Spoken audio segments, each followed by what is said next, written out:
চলো তোমাদেরকে আমি আরও একটা রান্নার ভিডিও শেয়ার করছি। এখানে আমি আজকে বানাচ্ছি দই পটল। আর তোমরা মোটামুটি সবাই রেসিপিটা জানো, সেই জন্য ডিটেলসে আর কেটে নেওয়া বেটে নেওয়া এইসব বলার আর প্রয়োজন নেই। তো পটলগুলো ভাজতে বসিয়ে দিয়েছি। এদিকে মশলাটা করেছি টমেটো, কাঁচা লঙ্কা আর একটু জিরে আর 2-3টা কাজু বাদাম নিয়েছি, সেটাকেই ব্লেন্ড করে নিয়েছি। পটলগুলো ভেজে নামাচ্ছি এক এক করে। আর এইদিকে দেখো দইটা আমি ব্লেন্ড করব না, এটাকে প্যাকেটের মধ্যেই আমি মেরে গুতিয়ে পিটিয়ে এটাকেই দিয়ে দেব। কিন্তু ভালোবেসে রান্না করব, তো আশা করছি যে ভালো হবে, হতেই হবে, ব্লেন্ড না করলেও ভালো হবে। মশলাটা কষে গেছে, এখানে আর একটু জল দিয়ে একটু হলুদটাও দিয়েছি গুলে। যদিও সাদা থাকলেও ভালো লাগে, কিন্তু না, একটু কালারফুলটাই আমি খাই, সাদা সেভাবে পছন্দ করি না খুব বেশি একটা। সেই জন্য এই দেখো এখন আমি দইটাও দিয়ে দিলাম।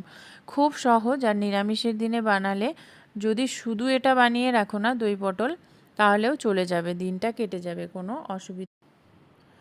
এই দেখো মশলাটাও কষে গেছে। এখন ভেজে রাখা, আমি যখন ভাজছিলাম পটলটা তখন আমি একটা এলাচি লং একটু ফোড়নে দিয়ে রেখেছিলাম।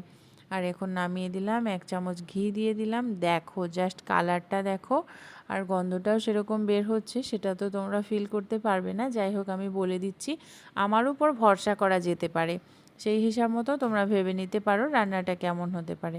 একটু ঢেকে ঢেকে এটা রান্না করলে ভালো হয়, যেহেতু এক্সট্রা জল দেওয়া হয় না, দই থেকে যে জলটা বের হবে সেটা, আর হচ্ছে আর পটল থেকে বেরোবে, সবে মিলে একটা দারুণ রেসিপি হয়ে গেল।